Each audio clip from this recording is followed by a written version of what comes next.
coming over here with such a notice. You're great. Yeah, that's great. What I have here is an example of how we've reimagined Windows from the chipset to the user experience by enabling Windows 8 to run on this 32nm Intel Atom SoC developer platform. But this is a tablet. That's right. This is a tablet, so we can touch it back and forth here. But I brought this up from Build yesterday where we demoed it in Anaheim and generated a lot of excitement. But I'm in the middle of the Ultrabook section. Oh, that's a good point. So can we move over to the Ultrabook? You bet. Thank you. So with Windows 8, we've also ensured that it will continue to run on the breadth of hardware that exists in the market today, as well as the innovative hardware that you and our development partners in the audience will continue to create. So what we have here is an Acer Aspire S3. It's got a 13mm profile and a 13-inch screen, and it's got great battery life.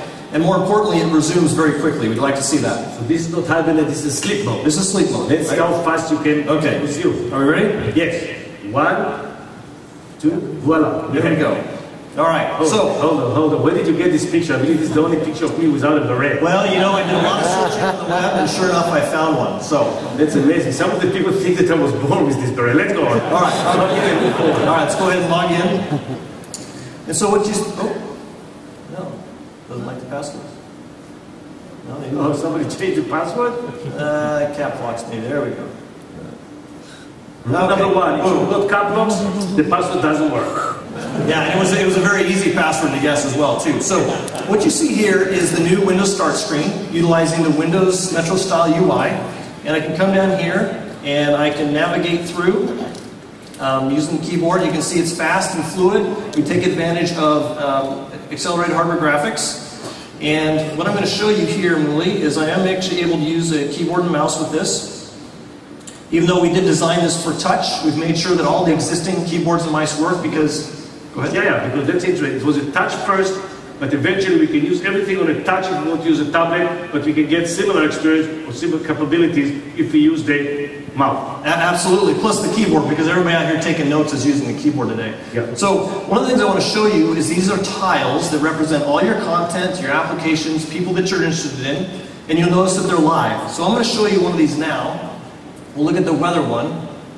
Okay, and what this is an example of a Metro style app where we've enabled developers to use HTML, JavaScript, or XAML, as well as C#, C++, and Visual Basic to create Metro style applications.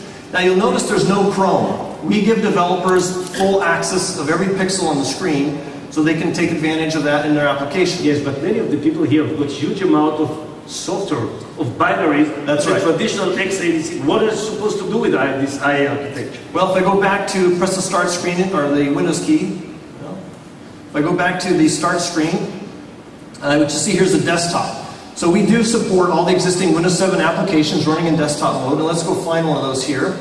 So I'm going to go, I'll go back here. Okay. Let me get this here, where'd it go?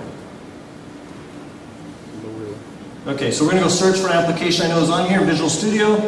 Okay, there it is. So now I've launched Visual Studio Express, which is something we gave away at the Build conference, and you can see we have a desktop application running. I can also go back over here, and I can go here and I can click through the existing applications that are running. And even if I wanted to, I can take this application, I can drag it out, and I can drop it on the screen. So if I'm a developer who's sitting here working on code and I want to get out to the beach, I want to see how warm it is in San Francisco, I can go ahead and I can go do that. So actually you can have the hardware of the x86 and the new experience both on the same thing. Absolutely. Thank you very much. I cannot wait to play with this operating system. Thank you very much.